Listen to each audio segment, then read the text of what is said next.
যে রক্ষা কবচ পশ্চিমবঙ্গের বিরোধী দলনেতাকে দেওয়া হয়েছিল, সেই রক্ষা কবচ প্রত্যাহার করে নিয়েছেন বিচারপতি জয় সেনগুপ্ত।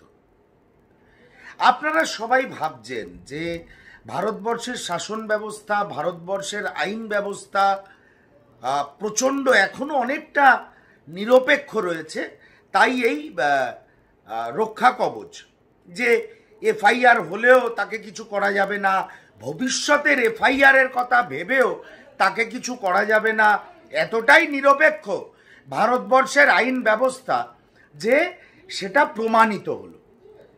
কিন্তু আমরা একটা জিনিস বুঝতে পারছি না, প্রাসঙ্গিক রাখতে হবে, ভারতীয় জনতা পার্টিকে প্রাসঙ্গিক রাখতে হবে। আগামী দিনে এই রক্ষা কবচ প্রত্যাহার হয়ে যাওয়ার পর বিরোধী দলনেতাকে গ্রেপ্তার করার সুযোগ থাকবে, ভারতীয় জনতা পার্টি প্রাসঙ্গিক থাকবে এবং তৃণমূল এবং ভারতীয় জনতা পার্টির একটা বায়নারি সব সময় ভেসে থাকবে, যাতে জাতীয় কংগ্রেসের মতন ধর্মনিরপেক্ষ প্রগতিশীল দলগুলো রাজনৈতিকভাবে ব্যাকফুটে থাকে। আমরা এই জিনিসটা একদম ভাবছি না, এটা একটা মিলিজুলি সিদ্ধান্ত। আইন ব্যবস্থার ওপর থেকে ভারতীয় জনতা পার্টি এবং রাজ্য স্তরে তৃণমূল কংগ্রেসের প্রভাব কোনোভাবে কমেনি, কোনোভাবে কমানোর চেষ্টা করা হয়নি, আর কমেনি বলেই এই রক্ষা কবচটা প্রত্যাহার করা হলো 2026-এর নির্বাচনের দিকে তাকিয়ে। কারণ বাংলার মানুষ তথা তৃণমূল কংগ্রেস খুব ভালো করে জানে ভারতীয় জনতা পার্টির পপুলারিটি, ভোটের শতাংশ, তাদের নির্বাচিত জনপ্রতিনিধিদের পারফরমেন্স বাংলার মানুষকে কতটা বীতশ্রদ্ধ করে তুলে দিয়েছে। কিন্তু ভারতীয় জনতা পার্টিকে যদি তৃণমূল কংগ্রেস প্রাসঙ্গিক না রাখতে পারে, তাহলে অচিরেই এই বাইনারিটা ভেঙে যাবে। শুভেন্দু অধিকারী মহাশয় বিভিন্ন সময় বিভিন্ন মানুষকে, বিভিন্ন সম্প্রদায়কে আক্রমণ করেছেন। বহুবার বহু ইস্যুতে বিরোধী দলের কর্মীরা তার বিরুদ্ধে এফআইআর করেছে, তখন মমতা বন্দ্যোপাধ্যায়ের দুর্বিনীত মমতার ঘুম ভাঙেনি। আজকে 2026 বিজেপিকে, যেই বিজেপি প্রায় তলানিতে চলে গেছে, তাকে আবার চাগিয়ে তোলো। তৃণমূল এবং বিজেপির বায়নারি তৈরি করো, তাকে আবার চাগিয়ে তোলো। তৃণমূল এবং বিজেপির বায়নারি তৈরি করো, যাতে অন্যান্য ধর্মনিরপেক্ষ প্রগতিশীল রাজনৈতিক দলগুলো কোনোভাবে মাথা তুলতে না পারে।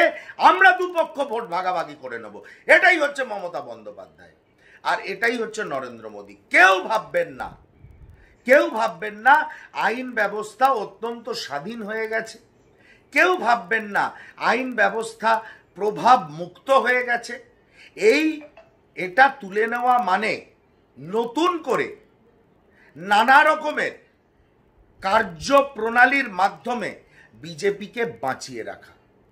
যদি বিজেপিকে বাঁচিয়ে না রাখতে চান, তাহলে যেদিন অশ্রাব্য ভাষায় ওই শুভেন্দু, ওই অসভ্য অশিক্ষিত দুর্বিনীত শুভেন্দু যেদিন রাহুল গান্ধী সম্বন্ধে একটা নোংরা কথা বলেছিল, যখন এই পশ্চিমবঙ্গে ভারত জোড়ো যাত্রা চলছিল, তখনই পশ্চিমবঙ্গ সরকার যতগুলো এফআইআর হয়, প্রথম এফআইআর আমি করি রায়গঞ্জ থানায়, দায়িত্ব নিয়ে বলছি, প্রথম এফআইআর আমি করি রায়গঞ্জ থানায়, তাহলে পশ্চিমবঙ্গ সরকার তার বিরুদ্ধে ব্যবস্থা নিত।